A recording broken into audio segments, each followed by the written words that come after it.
sabi sa atin nung mga loyalistang supporter, alam mo ba Kuya Park kung bakit hanggang ngayon, mula noon hanggang ngayon, loyalista pa rin kami? Sabi ko bakit? Kasi si Ferdinand Marcos walang ipinapatay kahit isang Pilipino. Ipinakita niya sa akin yung video ni Imelda Marcos na ayaw daw ni Imelda Marcos na may mamatay. Ang tanong, bakit ang daming pinatay nung panahon ng martial law? Ilang Pilipino ang tinorture? Ano pa ang ginawa ng Marcos Sr.? Nung pagtangkaan ng sakupin ng Sabah, inipon niya ang mga Muslim sa Mindanao para pag-trainingin, para lusubin ang Sabah. Pero anong sabi ng mga taga Mindanao? Hindi namin kayang lusubin ang Sabah dahil mga Muslim sila, kalahi namin. Para maintindihan ng mga taga Luzon. Kasi ito, grabe man brainwash yung mga media nung panahon ni Marcos Sr. Akala ng mga taga Luzon, yung mga Muslim sa Mindanao, nagrebelde lang ng basta-basta ng walang dahilan. So ito ang dahilan. Ano ang ginawa ng administrasyon ni Marcos Sr.? Pinapasok ang mga Muslim sa loob ng mosque. Yung Jabida Massacre, Palimbang Massacre, Alamada Massacre, Pekawayan Massacre, lahat niyan at iba pang lugar, ang daming minasakir na Muslim noong panahon ni Marcos Sr. Ano ang ginawa sa mga Muslim? Pinapasok sa loob ng mosque, pinalatan, tinanggalan ng kuko, mga buntis pinuhutan ng ulo, mga bata pinagpapatay ng walang awa noong panahon ng martial law ni Bongbong Marcos. Kaya nabuo noon yung tinatawag na Black Shirt bago nagkaroon ng Muro National Liberation Front at Muro Islamic Liberation Front. Nagkaroon muna ng Black Shirt. Ano ang ginawa ni Marcos Sr.? Bumuo siya ng organisasyon na tinatawag niyang Ilonggo Land Grabber Association. Yan ang ginawa ni Marcos Sr. na organisasyon, ipinadala sa Mindanao at tinawag ito o mas kilala sa tawag na Ilaga. Anong ginawa ng Ilonggo Land Grabber Association sa Mindanao pagdating sa Mindanao?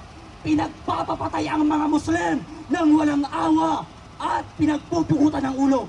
Ano ang ginawa ng mga Muslim? Dahil wala silang kalaban-laban, bumuo sila ng organisasyon na tinawag na Black Shirt para protektahan ang mga muro na sibilyan na walang awang pinagpapapatay ng mga private army ni Marcos Sr.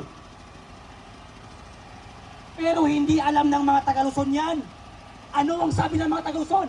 Taga Mindanao na mga Muslim, puro rebelde. Pero alam mo ba kung anong dahilan kung bakit sila bumuo ng Bangsamoro National Liberation Front, Bangsamoro Islamic Liberation Front, Bangsamoro Islamic Freedom Fighter? Alam nyo ba kung bakit nagkaroon ng ganon? Dahil sa gobyerno na walang awang pinagpapatay ang mga Muslim sa Mindanao. Binoto ng mga Muslim si Marcos Jr. dahil kay BP Sara.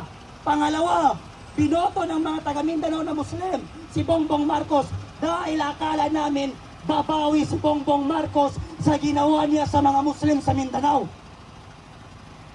Bongbong Marcos, yan yung dahilan kung bakit ka binoto ng nilong-nilong Muslim sa Pilipinas.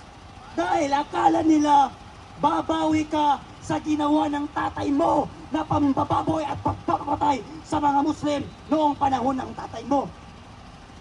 Pero kabaliktaran, ang ginawa mo, nagbigay si PRRD ng Bangsamoro Autonomous Region and Muslim Mindanao o ang BARM. Anong ginawa mo? Pinasok mo yung BARM. Ano ang nangyari ngayon? Nagkakagulo na naman sa BARM dahil sa maling utak ni Bongbong Marcos. Ngayon, ang dami na namang masaker, ang dami na namang patayan, ang dami na namang nakawan. Nangyari ba yan nung panahon ni Duterte? Hindi nangyari nung panahon ni Duterte. Bagkus, nagkaroon ng peace talk sa pagitan ng mga Bangsamoro sa Mindanao at ng gobyerno sa ating bansa. At yan yung dahilan kung bakit natahimik tayo nung panahon ni Duterte. Pero ngayon, bumalik ang mga adik. Anong sabi ng mga kakamping at dilawan na bugok ng mga lutang? Kasi totoo naman, kung hindi sila bugok, bakit sila nagpapapaniwala sa walang kwentang bagay? Bakit sila nagpapaliwanag? Ano ang sinasabi ng mga ibang profesor? Isa pa itong mga profesor na mga bugok din. Tiruin mo kung hindi ka bugok na profesor, ang ituturo mo sa mga estudyante, si Duterte maraming pinapatay nung panahon niya kasi adik kayo. Si Duterte maraming ipinapatay nung panahon niya kasi adik kayo. Kung hindi kayo nag-adik, edi sana buhay pa rin kayo. Yung mga nirep ng mga adik, yung mga pinagpapatay ng mga adik, pinagre-rep ng mga kriminal tapos pinagtataga at inilagay sa drum. Risa Ontiveros, nag-ingay ka ba? House of Representative Laila de Lima, Benny Abante, Kabataan Party List Renico, nag-ingay ba kayo sa mga batang pinagpapatay ng mga sindikato at adik? Bakit concern na concern kayo sa buhay ng mga kriminal at adik? Panahon ni Duterte, nung panahon ni Noynoy Aquino, pupunta ka ng Divisoria, sasakay ka ng jeep, huwag kang maglalagay ng mga accessories. Kasi andyan yung mga snatcher, pati cellphone. Mga estudyante, pag umuwi ka ng bahay, huwag kang magpapaabot ng alas 7 o alas 8. Dahil andyan ang mga adik na nakabantay. Nung panahon ni Noynoy Aquino, naupo si Duterte, kahit alauna gabi umuwi ang estudyante, safe na nakakarating sa kanilang bahay. Bakit? Ano ba ang advocacy ni Duterte? Transparency, accountability, justice, peace and justice, and security. Bukas ang gobyerno nung panahon ni Duterte. Yung mga nagrarally, sabi ni Duterte sa mga pulis, ibigay niyo kung anong gusto nila. Alam ng mga pulis yan.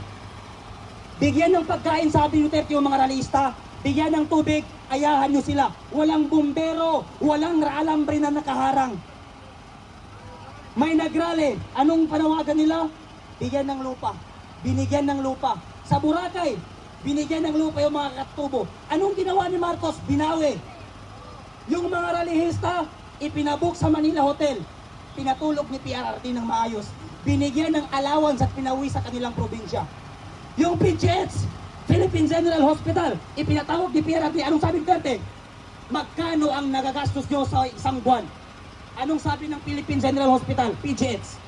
60 million. Sapat na yun. Anong sabi ni Duterte? Bibigyan ko kayo ng 100 million. Natawa ang General Hospital, Philippine General Hospital. Anong sabi? Malaking tulong yung PRRD. Anong sabi ni Duterte? Hindi. Ang sabi ko, bigyan ko kayo ng 100 million every month.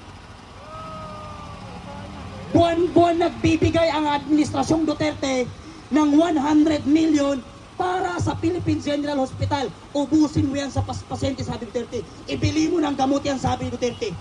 Anong ginawa ni Marcos nung napalit siya?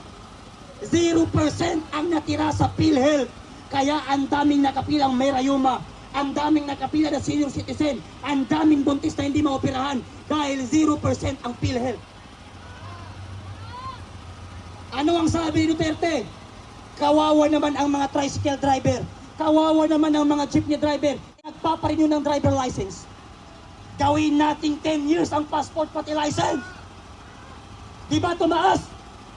Di ba naging 10 years? Ano ang sabi ni Digong? Kawawa ang mga pulis. Kawawa ang mga sundalo.